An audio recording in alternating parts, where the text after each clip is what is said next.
Guess who's here? It's Keith Merker, CEO of WeedMD. Keith, welcome back. Thanks for having me. Keith, it's 2019. New year, new set of regulations in the United States, rules changing all across Canada. We're going to have beer, we're going to have drinks, we're going to have physical stores in Ontario, assuming that these people get it together.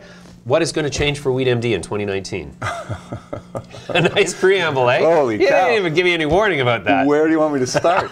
Okay. Listen, the list is embarrassingly long. No, it's not even that. So fundamentally, okay, it's all systems go. The platform that we are creating that's now one of the most prolific production platforms in the industry and will continue to be so as we expand across it is the most important thing. So let's forget about the noise and the hoopla and all the other things that are happening out there. That is where our numbers are coming from this year, and I believe that 2019 is the year of the number. The year of the number. The year of the number. The year of the metric. The year that things like this suddenly. Holy cow! I took the words right out of your mouth. Income statement. Ooh, income statement. Cash flow. Let me tease you. These are EBITDA. I don't even know what that means anymore. EBITDA, tomato. Listen, this is where the industry is going from, I think, from the fundamental standpoint. WeedMD is well positioned for that. When we go beyond that, we're looking to create interesting partnerships so that we don't take our eyes off of that core competency in cultivation and extraction that we've built and have well in hand. The rest of these pieces, yeah, we're going to play there, but we're going to play there in ways that, again, we don't take our eye off the ball, but we find interesting partners to work with. Let's take an example, Pita Pit. We just announced a partnership with Pita Pit a couple of days ago. Yeah. That was really interesting. I've got a Pita Pit on the corner near my house. I'm like, great, weed sandwiches. It's not necessarily going to be that, and we've definitely taken the brunt of a few comments along the way about Pita Pit or Pita Pot, so I'll just preempt that. But that being said, this is a very interesting partnership between two great Canadian companies. Pita Pit's been around for a long time. They've done a they've got a very successful operation. They've expanded to 220 stores in Canada. There's another 400 odd stores internationally, including in the US, and great operators. Peter Piper picked a peck of Pita Pits. Keep going. But so the aspect here is not just to, like, we're not going to be flipping your local Pita Pit to a cannabis store anytime soon. Oh, okay. The concept is, how do we take all the wonderful things WeedMD's got to bring to the table in cannabis knowledge, regulatory compliance knowledge, and so on and so forth, and combine that with another great entity that has a platform that they've developed very successfully in retail, dealing with landlords and franchisee networks and all the vendors and supply chains that they needed to put into place in order to make their business successful, and put them together to create an all-Canadian great platform that wants to work with like-minded partners in the retail space in cannabis, because cannabis retail is going to be a hard thing, a hard nut to crack, and I think people are already realizing that. Retail is hard enough to begin with. You add in the layers of complexity in regulations and in security and compliance and licensing, and they're going to need friends. They're going to want friends. That's the premise of what we've put together with Pita Pit. I see. Okay, interesting. You know, the retail situation in the United States is a good sort of precursor, a sort of a crucible of experimentation of what's going to come in Canada. And I can tell you from firsthand experience, and after much peregrination through the dispensaries in America, that the general level of the quality of product is very low. Very low.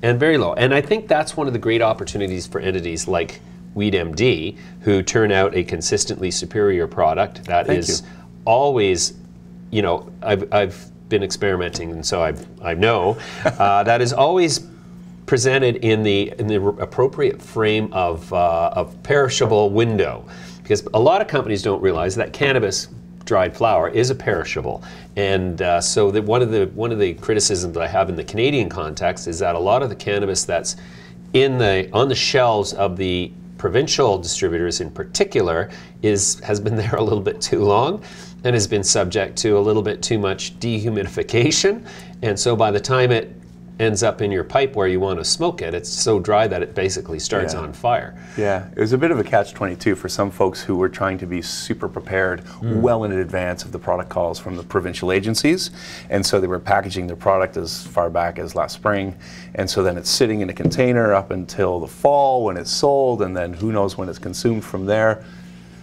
you're not wrong. Yeah. So my question, that's my long-winded opening to the question is, so how does WeedMD stay ahead of that curve and sort of, because to me, that's what's going to win the day in the hearts and minds of the consumers of the cannabis, is like who can deliver high-quality cannabis in an appropriate window of a perishable product?